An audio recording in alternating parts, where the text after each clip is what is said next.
Welcome to Nevada Justice Coalition and the NAACP Radio Hour. I'm your host, Pearl J. We have Patricia Gallimore, the president of the NAACP, and Larry Dotson Jr., the vice president of the NAACP.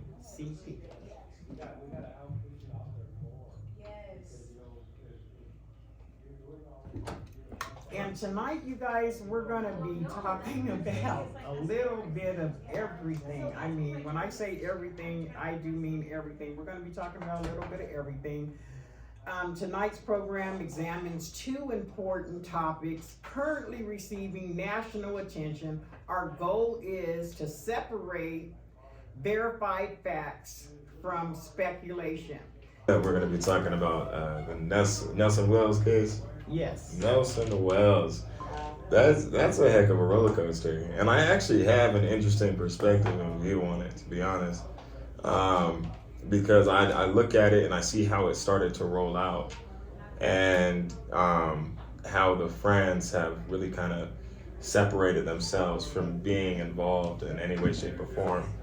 But now that you have so many dropping like new things coming from the district attorney's office that's out there and the FBI, they're pretty much right now they're saying they're not ready to rule out foul play, you know, and so I'm just looking at it. I have a hard time with trying to give too much scrutiny, to be honest, as like the black community. Now I know that we are all inside of it. But I am looking at the FBI, I am looking at the police, and they seem to be pushing pretty hard to treat it somewhat fairly. I just hope that they continue and follow through with what they're doing. Yeah. Well, what has been confirmed about his disappearance? Well, so they did the autopsy, and he was found face down on the floor, and in the autopsy, they said that he had like a lesion, like a 6-inch by 8-inch, like bruising on the back of his head. And it makes you wonder how that happens.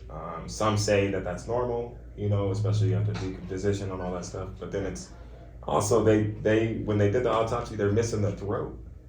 The entire throat is not included. And so, And lungs. It makes me wonder that, like, well, one, you'd be able to say it was a drowning real quick in the autopsy, you know what I mean? And so the fact that they want to withhold the throat and do further investigations with it, is there strangulation involved? And so, you know what I mean? And then like the fact that they were fighting, there was a fight on the boat, and that came out way later, you know what I mean? Like there was a fight. And then for some reason the boat was having a hard time, was drowning, quote unquote, or sinking or whatever. And it's like, what made the boat sink? What caused the damage? You know, was there a struggle? Was it this? Was it that? You know what I mean? But at the end of the day, I personally feel like somebody knows a lot more. You know what I mean? I feel like there is something more to it. But I'll go ahead and see what y'all got to say on that. Well, you know, all roads lead to Mississippi, right? And suspicion. For me, I don't normally jump off on, conspiracy theory type things. So I am somewhat waiting to see what some of the outcome is. But there is a lot of speculation. There's a lot of suspicion in terms mounting around the contradictory stories evolving from the other three gentlemen, and I guess there was a female there too, and what happened that evening, you know, and no one knows that now besides those entities and allowing the authorities to do the investigation to bring out. But when we talk about Mississippi, you know, I have to take it back once again to historical things that have happened, like the Emmett Till thing, and that was such a large cover-up, such a huge cover-up. And here we are many years later in another cover-up, that's kind of always thinking, you know, you're talking July 4th, they found him 2 days later, July 6th. suspicious things, conflicting stories. So it just leads me to believe that, just like Larry was saying, there might be more to this story than we actually know. So at this point, I know that the attorney, Ben Crump, he was hired by by Mr. Nolan Wells' parents hired that attorney. So when Ben Crump comes into stuff, something might be going on. Right, absolutely. And his so-called friends left the island without him, isn't that? Without him. Yeah, without him. I mean, that says a lot that says a lot on just like the type of friends that he had, right? That like they were okay with, like, I know I got some friends that we cannot leave without everybody going. You came together, we leave together. But I will say I have been in situations to where I'm like, you know what, I'm gonna stay behind. I'm having a lot of fun. I'm gonna kick it. You know what I mean? And so there is that concept to it. It was 4th of July, so there was a lot of people out there. It was not just that one friend group going to an island. There was a lot of people out there. I don't want to downplay anything. What really sparks my interest, though, is that the idea that it could be like race or motive race, or like the why are we here? Why are we in this position to where we even consider that? Mm-hmm. And it just shows the real temperature of the country right now, to where you have black families really being like, did they kill him for just being black? Like, why are we here, and why are we not really focused on overcoming and being able to get to a place to where that's like not even something, not even a thought, not even a place. You know what I mean? Well, we do know some organs were removed, and like Pat was saying, there's a reason to believe that there is foul play. But there is no public evidence proving that right now. So it's still, currently under investigation, and I feel really, really bad, for that man's family, so from all of us here at the station, we definitely want to send our condolences out to his family, because that was a very, very tragic situation. And it is my hope that the truth is revealed, and soon, because if you don't have anything to hide, why is it at this point there's just seems to be like so many secrets, so many things that's not adding up. There's more, it's 2 and 2 just ain't adding up to 4, and I feel really, really super bad for what happened to that young man, and especially if he thought he was amongst his friends. Exactly, yeah. And they did that to him. Yeah, what's crazy is the fact that, that new audio came out of him calling the emergency, like the help program that's there if you ever need anything. His dad had like a membership to it, and you can tell that he's clearly like, he's scared, he's worried, and he wants help and needs help. But when they reach out to the captain's like, hey, I just talked to his granddad, and he's saying, no, everything's fine, everything's okay. And so it's just like, why? There's so many, like, there's more questions than answers in this whole scenario. And me, man, I be watching them crime videos. I really do. I be watching them crime videos. And so, like, part of me is just like, maybe they just need more time. Maybe they need just more time to be able to do this. The FBI and the DA both came out and said, look, like, give us this time. Let us have this time. But there was another family, black boy, that got killed same way, except she's been waiting for 5 years now. Same story, 5 years goes by, and that's my thing, is I just want, like, our public service to be able to really dig in and really take it seriously, and not just to call it an accidental drowning is just, you can't do that, not in this case. And if they do that, then there's a real issue with how we're processing the death of our young men and women.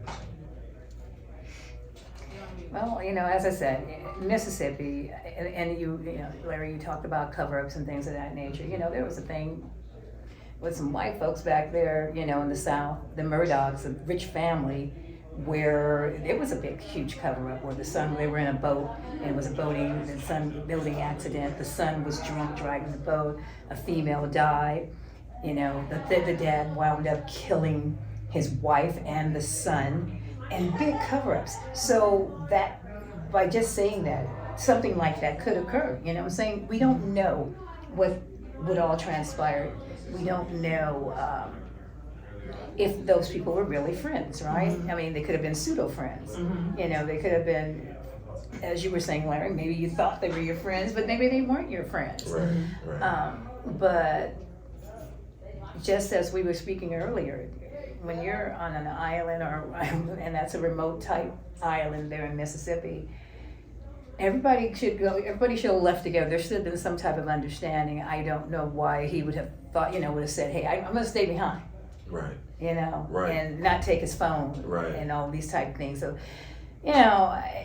things happen. I mean, I understand. I get it. I know we were in New York one time, and I left my cell phone, my purse, all my money in the car while my husband was circling Central Park. You want to talk about lost in Central Park? Right. And things do happen. I understand things happen because we run around, me and my daughter, we have no money, we have no cell phone.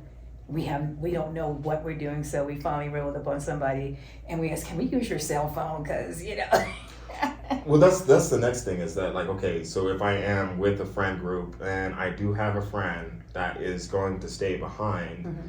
there is just this natural response of like, okay, do you have your phone? If you need anything, give me a call. Mm-hmm. And for the friend to be found with the phone and his keys, and then, he's 2 days later, he comes and pops up dead on the island. Like, there's no guilt there. There's no worry. There's no concern, upon leaving your so-called friend, that you're not going to make sure that, like, they can let you know when they got home safe or wherever they're at. Because I can't imagine if I'm being left on an island like that, Right. my only option is to come back on another boat Mm-hmm. and with other people that aren't you. You know what I mean? And in this world, that's like treading real sensitive grounds to where I wouldn't really be cool if somebody did that for me. So I'm gonna make sure that they have their phone. Mm-hmm. And so, like I said, there's just so many more questions than answers, and it's a crazy case. But watching them crime shows, I'm telling you, watching them crime shows, it takes time. When It's so early in this whole investigation. And when I hear you talk about the cell phone, was in his possession and the keys, my only thought was like, did you already know he was going to take a swim, or you know what I mean? Right. Yeah, why are you going to take a swim? Right. I mean, did you know he was going to enter the water at one point, that he was not going to need his cell phone and his keys? I mean, and then the other thing that's on my mind is like, when they found him, was he, what did he actually have on? Did he, was he fully robed, or did he have one swimming, like he was going to go for a swim, So, Right. Yeah. It doesn't help neither that, what is it? Is it Katie's mom or something? The girl that he was with, one of them, I think it's the mother's a judge or something like that. Mm. And so like there's like speculation on, is the judge covering up for their kid, all this, because I mean, honestly, they're all going to be a part of a murder charge if, that's what happened. And that brings me back to just the confidence in people. Like when you got someone like Trump running the country, and Mr. Trump is literally loophole captain of the world right now. He will find any loophole possible, and he'll push it to the limit, and he'll make you sue him 5 times over just to get away with it. But the mentality is, it's like, people will do that. And so, I mean, this story has gone national, and it's because Americans, we are not really trusting people. And we feel like they'll go as far as they possibly can to get away with murder. Mm-hmm. Yeah, I mean, what do we have to trust in America? I mean, our media, we certainly can't trust them, right? I mean, we have all these factions of news media, right? And no one is reporting journalistic news like they used to. Used to tell the truth, okay? And that's what your job as a journalist used to be. I grew up in the 70s and the 80s, and so I'm old, y'all. And now everything is sensationalized, propaganda. I mean, you just have ladies whose mom, was abducted, and how many lies that came out, and then the truth comes out, and then stuff is still coming out. And that's what's going to happen to this particular incident as well, y'all, is that we are going to see, as this transpires, the different indiscretions that might be, like you were saying, if somebody's got a judge for a mom, or someone's got money, and all the things they're doing, but the life is gone. He's not coming back. Right. He's not coming back. So we shouldn't take this lightly, and I think that his parents aren't taking it lightly. I think people in the country are not taking it lightly. Black people are not taking it lightly. It was a thing that was going on. I just came back from National NAACP convention in Chicago. National NAACP, President Derek Johnson's not taking it. And as I said, the reason why got Ben Crump on there, taking a look at what's going on, what's trying, because when you put his name out there and he's such a good attorney and he's such a good fact finder, then something is going on. Absolutely. And so, I mean, how does that make you feel inside, when you actually both heard of what happened to that young man out there? It's just sad that that's where we're at. It's sad that this stuff just is. Everything bad that you can think of actually exists in this country, in this world. It really does, and my heart goes out to the family.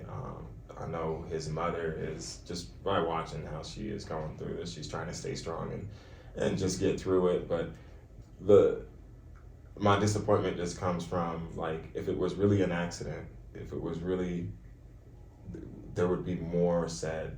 I feel like there would be just more people coming forward and being like, oh, he was drunk and he slipped between the boat and the dock or something, and got caught in there and died, or, but just so much not answer and walk around, and then you're finding clips being aired. It's just disheartening, and everything in me wants to be like, I pray it's not race related, you know what I mean? But, and everything in me just hopes it's not foul play. But I look forward to seeing this investigation go through all the way. Yeah, it's actually circulating right now all through social media that his lungs were actually missing. Yeah, in the autopsy, yes. In the autopsy. So that means that they're doing further inspection on those organs. So the lungs aren't like actually missing. It's just that they, like, if there is an active, and this is why I think it might go to foul play, is because if they actually need to do more research on those particular organs, then they will keep it for investigative purposes. And so the throat itself, if there's strangulation or something like that, and then they're working on a case to, charge for murder or something like that, they're gonna dig a little deeper and see if that's the route. Same with the lungs, because if the lungs don't have any water in it, it's a wrap. That's true. Yeah. That's true. For me, being in civil rights and seeing something like that happen in Mississippi, it's like a kick in the gut, and as I said, as a mother, I can't even fathom, what she could be experiencing, or the loss of a child, and then to have to deal with trying to fact find to get the truth. Right. Even No worse. closure. No closure. No. So here you are. You're already thinking about the loss of your child, but now you got to deal with I want to know what happened to my kid. And as Larry was saying, this could go on for months, could go on for years, and in terms of investigation, and that's the process. But for me, as I said, dealing with Mississippi and all the different strangulations, the lynchings, the hangings that happens in that particular area to Black people, it just keeps bringing back to my mind hope, when we're dealing with black and white, we're in the 21st century. We always want to say that we've evolved further than what it has, but everything seems to be secular, and we're going back in a circle, and we're going backwards instead of moving forward. And that's kind of what I see, and I'm hoping, praying, wishing, that it's something different. But we still have to look at it head on and make sure that we are cognizant that it might not be that way. Right, absolutely. And so, I don't know when,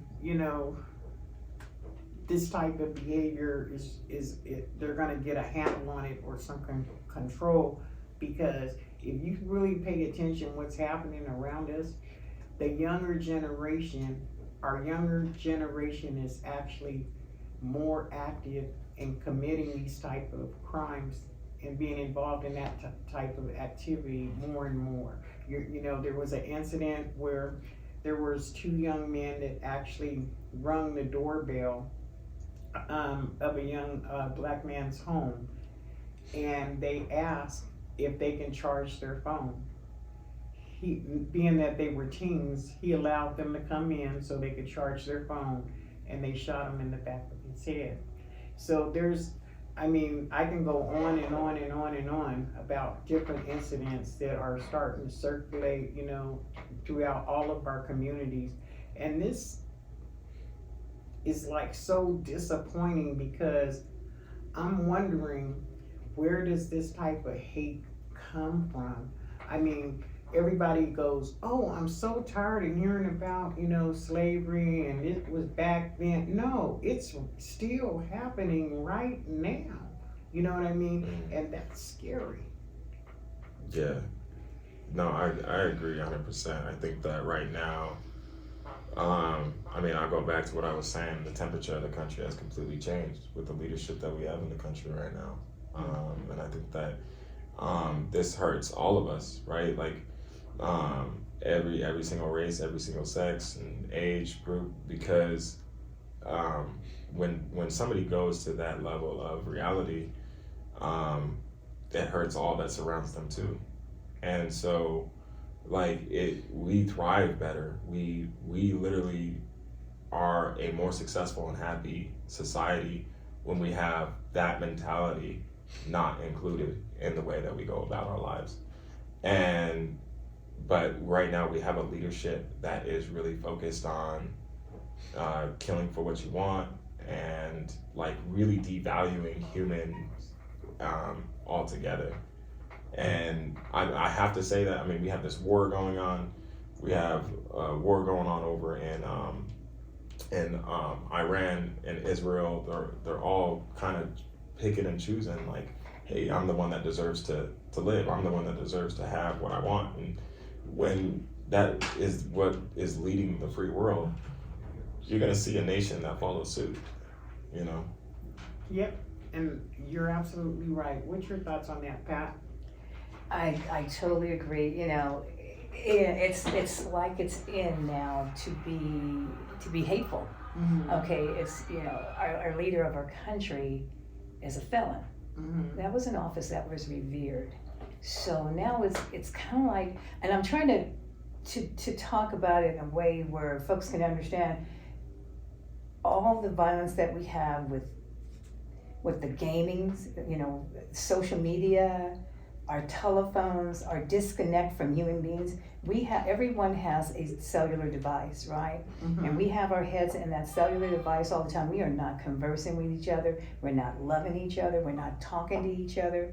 We're not going outside. We're sitting in a bubble, and then we're playing these violent games, these violent video games. Mm-hmm. And then we have someone that's sitting at the head of our country saying it's okay, folks, to be disrespectful, to cuss, to be not educated, Mm-hmm. and not thoughtful and not caring about your neighbor, although they will say that they're very religious. Mm-hmm. But I don't know what Bible they be reading, but they ain't the same one that you and I be reading, where you're supposed to love your neighbor, right? Right. Because these folks are gun-toting we're seeing more street violence in terms of road rage. There was something down in, was it Newport Beach, where these guys were riding their bicycle and this car was following them in the bicycle lane trying to run them over.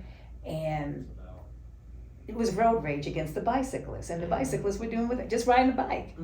So they don't only not respect us in terms of African Americans or people of color, they don't even respect their own people, and they don't respect themselves. And I think that it's time for us probably to get back to the basics, and that's, loving your neighbor, perhaps even some type of etiquette. And part of it comes from our lack of education, I mean, that's a whole nother conversation about education in schools and what we are not doing. We're not conversing, we're not talking to each other. And I think it's important that folks need to start doing that. But just like what Larry said, this guy is insane and he's wrapped up in himself.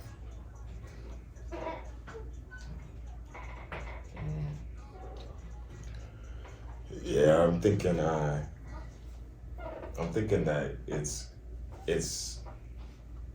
we got to go and really put love front and center again. If you think about all the third world countries that are out there, if you think about all the third world countries out there, the thing that's missing is the ability to love one another and treat each other with empathy. But I believe we're going to be going to a break now. Right. Okay. So for those of you that have been listening, you're tuned into the Nevada Justice Coalition Radio and TV with the NAACP. I'm your host, Pearl J. We have Patricia Gallimore, President of the NAACP, and Larry Dodson, Jr., Vice President of the NAACP, with us tonight. One day. All right, and we are back. And for those of you that are just now tuning in, we are the Nevada Justice Coalition. We have the NAACP here. And now we're going into a crazy topic that is going viral all over social media. People are actually getting text messages. And when I just say people, it's just not people. It's brown and black people are getting text messages that are just simply awful. Right. So what's happening is across 12 different states, people are getting contacted by somebody that they have been, that pretty much they need to get ready to go and pick cotton again. And they're contacting them by their name, and they're letting them know what time they're gonna get picked up. And it's gotten so bad that it's really affecting the black and brown community and just reopening that scar. And the thing is that, like, this is the part where I say, look, it's not gone. And we can't act like it doesn't exist. We can't. We have situations like this just keeping that wound open. And it's definitely not our people. It's not black people that's keeping it going. That's keeping it rolling. It is the culture of America still to be, in some cases, racist. Mm-hmm. Not every case, not every family, not every person is racist. I got a lot of really cool white friends. Mm-hmm. But to act like it doesn't exist, to act like just because you're not, it doesn't happen, is absolutely insane. Mm-hmm. And so just this concept, I mean, they're contacting 12-year-old kids, children, letting them know. Like, how are you going to try to actually have something disappear or go away and act like it doesn't exist, but you're going to our future generation and letting them know that they are going to participate in history? Mm-hmm. That's wild. That's scary. That's absolutely wild. And when I say scary, I mean, only some real coward jerks, I'm going to say jerks, would do something like that. Real people don't even wake up and think like that. This is somebody that is just straight ignorant, that don't have anything else to do with their time, except sit up and find a way to target innocent people around the world and terrorize them, because exactly that's what that is. I don't care how many guns you have in your house, how many karate classes that you've taken, and you want to be Billy Big Boy and all that. It doesn't matter at the end of the day. When you get a phone call like that, a text message like that, your reaction is, for whatever race you are, you're gonna jump up looking out the window and looking, making sure the door is locked. That's gonna spook you. You know what I mean? Like, oh my God, where did this text message come from? But I hope that they do find them. And Pat, I want to hear from you what your thoughts were when you heard about this crazy text message game they're playing. Yeah, and once again, what are they targeting, right? People of color, Latinos, African Americans, LGBTQ plus folks, ones that are marginalized anyway. But it made me feel like, when I heard about it, I'm like, are you kidding me? And then we have all this stuff going on now with ICE, right? And then now we have this, hey, we're gonna pick you up, we're gonna take you back to the cotton fields, you're gonna be in slavery time again. I'm like, are you kidding me? And unfortunately, as Larry was saying, we have children that have cell phones now. It's not just adults. If it was just adults, then then we can protect ourselves, right? But you're talking about innocent children, and it's fearful. It can put fear into children's heart, especially if you're a kid of color, right? I remember growing up, I didn't experience racism per se, but I always knew it was there. I was always cognizant that racism was there, and what if it did happen to me? And I was always in areas where I normally was the only one. I was the only one, only black, and I'm like, well, heck.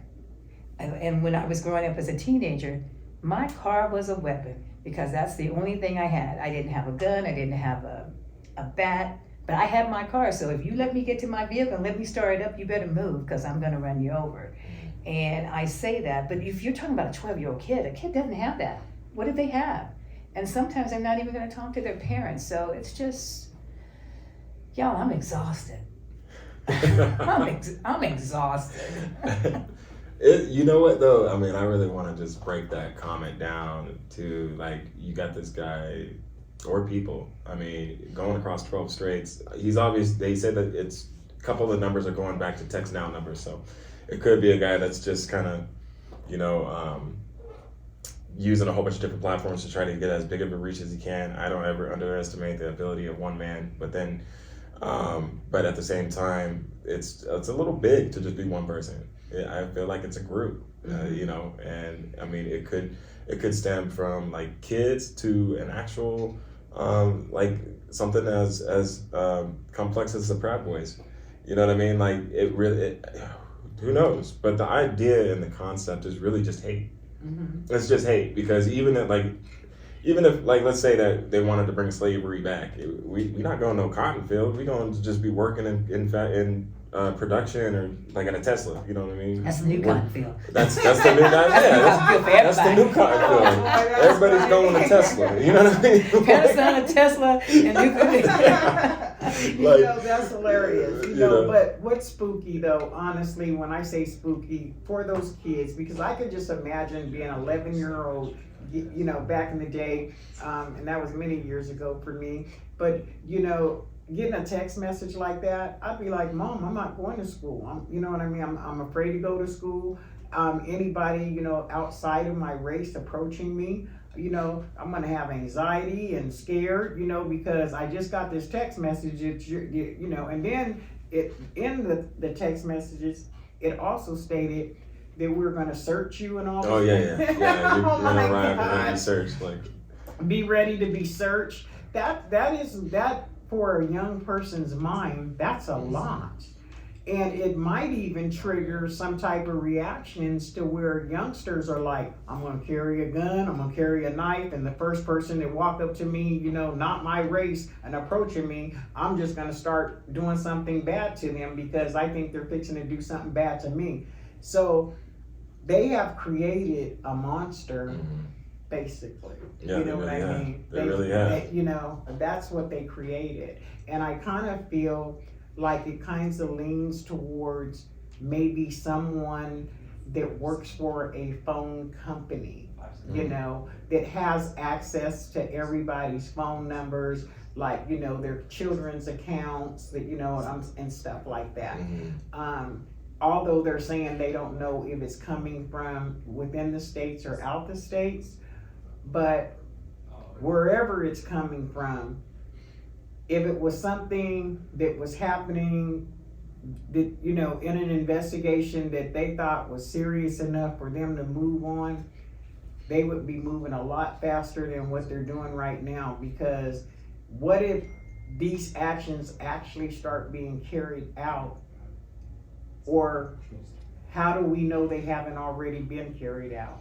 Honestly, I know that right now the advancement of social media has kind of gotten out of hand, and the way that we communicate. Because I mean, even like it could be as simple as like a group chat online, right? I mean, you have these very racist group chats, and they are very clear that they are not about interracial couples. Like, they are not about mixing in any way, shape, or form, and they mock black people left and right. Like, it's almost really depressing how many group chats there are, and group, like, online communications.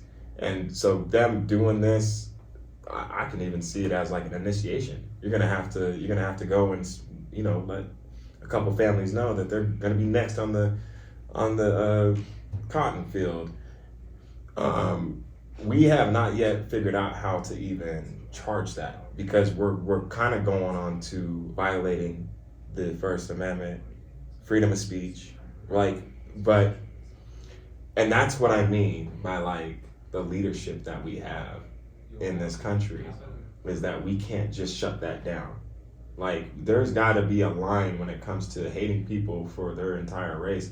Look at all these shootings that are happening. You got churches getting shot up. You got mosques getting shot up. You got the hate crime element of people's social lives, and being able to charge that while like trying to protect the First Amendment, right? We've got to figure out how to really hone that in, especially with social media getting so out there. I mean, you got 4-year-olds learning how to use a freaking iPad,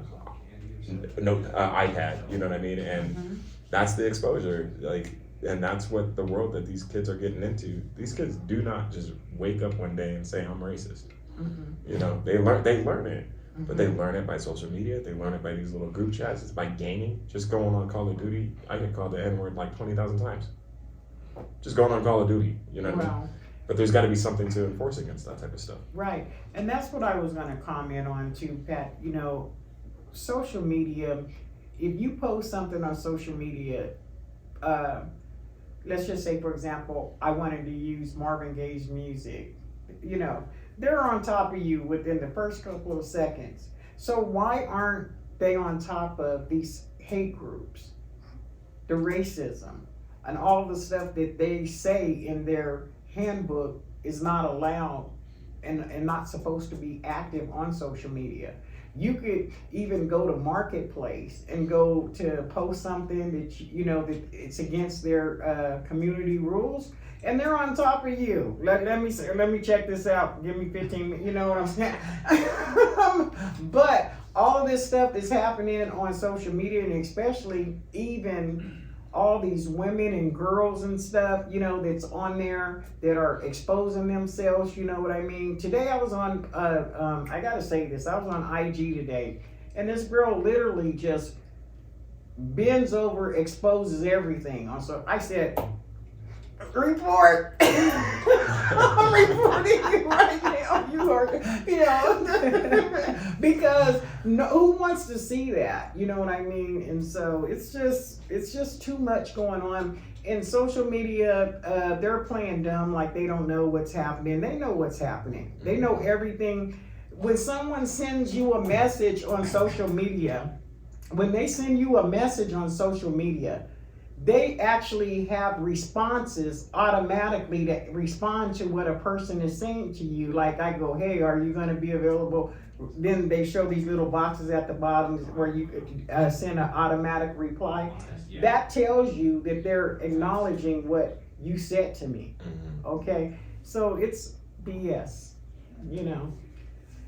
Well, it's about And- freedom of speech too, like Larry was saying as well, you know, but you know why, to the answer to your question, you know why they are not responding to this, right? Because they don't, because we're not the people in power, okay, and they don't care, okay? The folks out there, they just don't care. So that's what that's about. And at some point, we're gonna have to learn how to take it back, and we have to start getting our power. We have to start using our power. And that means maybe we might not want to be on some of these social platforms that they have. Maybe build our own. I always say, for us, by us. Until that occurs, then we're their pawns. And we always will be their pawns. I mean, there is a country that now has started with the social media. I can't remember the country. Y'all help me out a little bit. But now they're telling parents that you have to be a certain age. What is it, 16, to be able to be on some of these different social media platforms? Why do they even allow, teenagers and stuff, to be with all the stuff that's going on social media? You know the stuff that is being said? I mean, I know they have some restrictions and stuff there, but I mean, there's some bad stuff going on, It's because we're focusing on the wrong things. Yeah. We're sitting here and we're focused on reversing Roe versus Wade instead of actually taking hold of the transitions that our society has made. Like we're so focused on trying to make America great again, And it's instead of like just making America better, right? Like why can't we just progress forward? Like we have a whole AI monster that we're creating right now. It is literally a monster, and the threats of it are so huge. Yet we have a Congress, a House of Representatives that can't seem to stay inside the chambers and put any votes down. Like, how are we going to get legislation to protect us and to serve us and to be there for us if we can't even go to work? Like, go into that office and stop trying to serve one man or one party or one entity or whatever, and start to really just look at Americans are going through this transition right now, and what will be best for us is if we focus on A, B, C, D, E. Don't go and give more money to the AI companies. Don't give more money to these people if we're not ready to protect ourselves from them. Like that. We gotta start actually stepping up for the common person. Not everybody has $1 billion. Not everybody, there are people out here, especially in our city, right? Working, living, paycheck to paycheck, and they are not worried about buying another stock or selling another stock. They're worried about just putting food on the table and being able to create a semi-good life for their kids and their family. Yeah. Not have to just work and sleep every day, but maybe be able to go to the convention that's downtown. You know, and I agree with you so very, very much on that, because I just posted on my social media page just the other day, we are totally lost right now without our cell phones. If you lose your phone, you are done, okay? You don't remember nobody's phone number, where nobody lives, nothing.